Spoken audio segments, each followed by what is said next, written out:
পাশ করেছেন ছেলে এবং তার মা, তার জন্য চাকরি না হওয়ায় যুবসাথীর ফর্ম সংগ্রহ করতে এসেছেন, আর সেই যুবসাথীর ফর্ম সংগ্রহ করতে গিয়ে কেঁদে ফেললেন তিনি।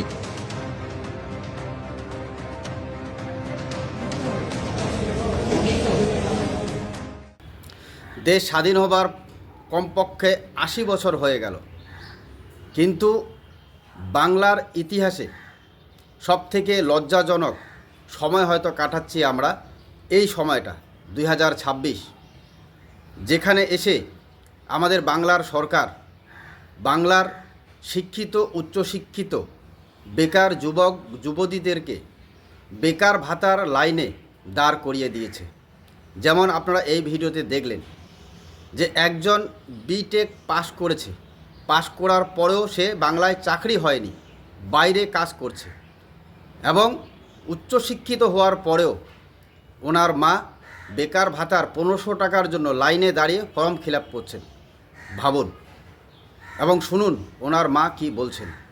যুবশ্রী প্রকল্পটা করার জন্যই আমি এসেছি। ছেলে তো এখানে থাকে না, বাইরে থাকে। এবার ও বেকার ছেলে বসে আছে, দুটো পয়সার জন্য বাইরে গিয়েছে। এবার জানতে পেরেছে, বলছে মা তুমি জন্য ওই ফিল আপ করে ফর্মটার জন্য ফিল আপ করে জমা দিও। এর থেকে দুঃখ আর কি বলবে? ১,৫০০ টাকার জন্য কেউ বলে একটা চাকরি পেয়েছে না। কোনটা দরকার, চাকরি না ভাতা?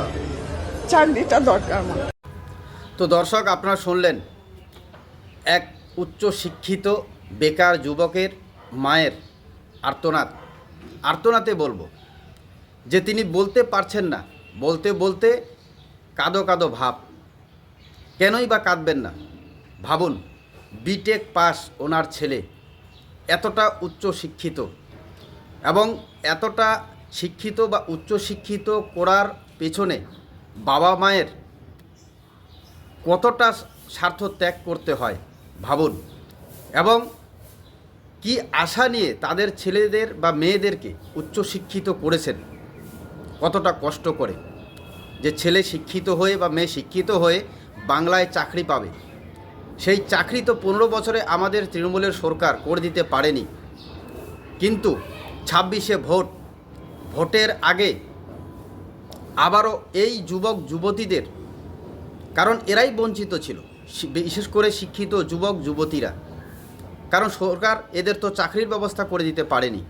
তো কাজেই 26-এর ভোট কেমন করে নেওয়া যায় এদের কাছ থেকে, যেটা আমরা শুনেছিলাম ময়নাগুড়ির এক তৃণমূল নেতা, এই যখনই যুবসাথী প্রকল্প ঘোষণা হয় মমতা ব্যানার্জির, তখনই তিনি বলেছিলেন যে মায়েদের লক্ষ্মীর ভাণ্ডারের জন্য তাদের তো ভোটটা একটা কনফিডেন্ট, একদম কমপ্লিট জায়গায় চলে গেছে।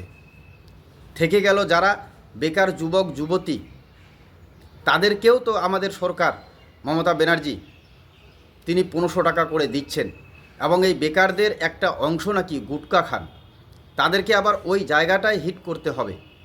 নেতারা যদি সেইভাবে বোঝান, তো এই যে 21 থেকে 40 বছরের বেকার যুবক যুবতী যারা, তাদের ভোটটা নেওয়া খুব একটা বড় ব্যাপার হবে না। ভাবুন তো, এটা একটা ভোট নেওয়ার কৌশল আমাদের রাজ্যের মুখ্যমন্ত্রী তথা তৃণমূলের নেত্রী মমতা ব্যানার্জি তিনিও বুঝে গেছেন যে যদি আমরা এই যুবকদের জন্য একটা বেকার ভাতা বা এই যে যুবসাথী স্কিম, এরকম ধরনের একটা স্কিম তৈরি করি, হয়তো এটা দিয়েই আমরা 26-এর ভোট পার হয়ে যাব, আবার ক্ষমতায় বসব। কিন্তু এবার আমি বলতে চাই যে আবারও এই সরকারকে আনতে গেলে যেটা হতে পারে বা যেটা হয়ে আসলো এই 15 বছরে, সবাইকে ওই ভাতার লাইনেই দাঁড় হতে হবে। এটা আমরা যেন না ভুলি, আমাদেরকে ভাবতে হবে। আজকে সত্যি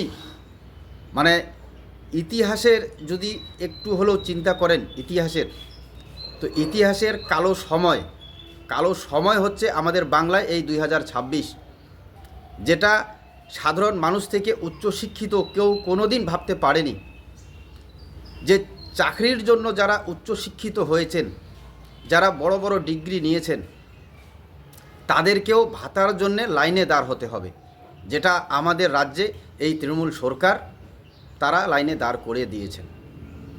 ভাবুন কি বলবেন। কিন্তু তারপরেও একাধিক নেতা নেত্রী দেখবেন তৃণমূলের, তারা বুক ফুলিয়ে বলছেন আমাদের বাংলায় নাকি কত ইন্ডাস্ট্রি হয়েছে, কত কর্মসংস্থান হয়েছে, কত চাকরি হয়েছে। চুরি দুর্নীতি মানে 26,000 চাকরি বাতিল, এই বেকার যুবক যুবতীদের ভাতার লাইনে দাঁড় করিয়েছেন যতক্ষণ পর্যন্ত না তাদের চাকরি হচ্ছে।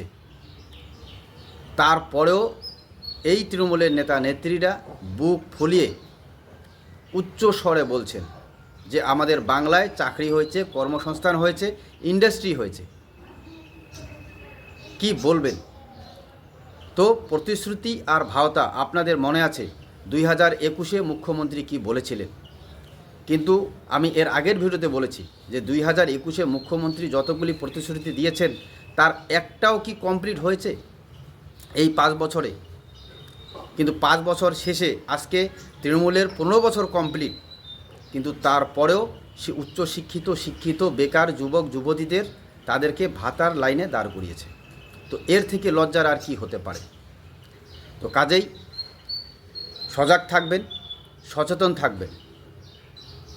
সজাগ এবং সচেতন নিজের বিবেক বুদ্ধি দিয়ে যদি আপনারা চিন্তা না করেন এবং বুঝতে না পারেন যে এই সরকার 15 বছর কমপ্লিট হয়ে গেল, 15 বছর পরেও আমাদের যারা শিক্ষিত উচ্চশিক্ষিত তাদেরকে যদি বেকার ভাতার লাইনে দাঁড় করিয়ে দিতে পারে চাকরি না দিয়ে, তাহলে আগামী ভবিষ্যতে যদি এই সরকার আবারও ক্ষমতায় আসে তাহলে তারা কি করতে পারে।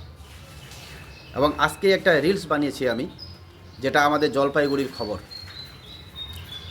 যে 3 বছর শুধু 50 সদস্য, 3 বছর 50 সদস্য হওয়ার পরেই আগে ছিল একচালা টিনের ঘর এবং এখন তিনি 2023-এ পঞ্চায়েত সদস্য হয়েছেন এবং এই 3 বছর 2026-এ তিনি 4 তলা বিল্ডিং বানিয়েছেন।